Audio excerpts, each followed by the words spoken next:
Just you said take a chance. Thanks for taking a chance on this. Could you kind of elaborate on this opportunity that you've had?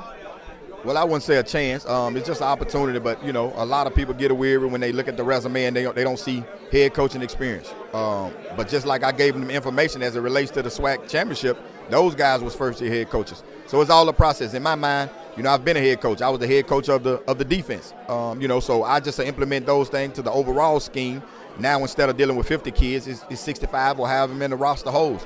So there's nothing to get uptight about or uncomfortable about. I'm ready for the situation, and I know with the support staff and the community and also administration, we'll do a great job. Just with you talked about it a little bit when you were up on stand, just some of the struggles this team has had since 2012. I mean, you've probably seen them being in the same conference. Just what's the biggest challenge in overcoming some of the losing culture that might have come up to this? And well, just the mindset. I was a part of a program that came in after a team that went 2-8 and also 4-7. So the biggest thing is just changing the mindset. Implementing things, do a practice and workouts to get them to understand a winning mindset, a winning culture, and also bring guys in who was a part of that championship team. That can talk about the heydays and how they had to work and do certain things to accomplish those goals. So that's the biggest thing, is just getting in, evaluating the kid that's here on campus, and creating a positive mindset and a winning attitude. With those things, there's also been, Monty Coleman said that one of the biggest things was building up scholarships to this point. I think they got to 61 out of the 63 last season. Just looking at some of the opportunities, and you mentioned even trying to get financials up on your getting out into the community and things like that. Just with some of the resources here, just looking at that, what do you think is there, and what are some challenges there, do you think?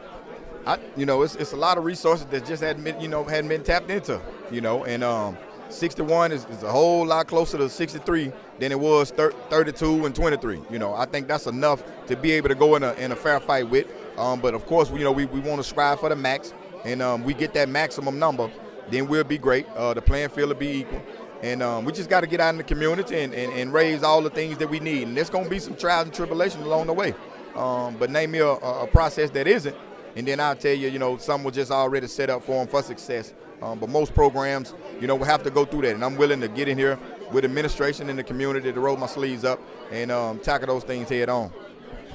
You mentioned one person on your staff at Tennessee Tech, I think he was at. Just with the staff coming up, who have you named, and what's coming up there? Well, as of now, I really hadn't given any names. I got to make sure that, we going through the proper channels as it relates to the institution and those coaches, also. But I have some guys that's associated with non-SWAC programs and also in-conference programs that I bring in that we can bounce ideas off of. And the biggest thing is just hit the ground running as it relates to recruiting. Last question, just when you got up there, it was emotional for you, and you mentioned that football saved your life. Just in what ways was it? You talked a little bit about growing up. Just how did it save your life? Well, it wasn't so much the football aspect. It was the area. It was the coaching staff. When I got here at Pine Bluff in 1998, I was what you call a lost soul.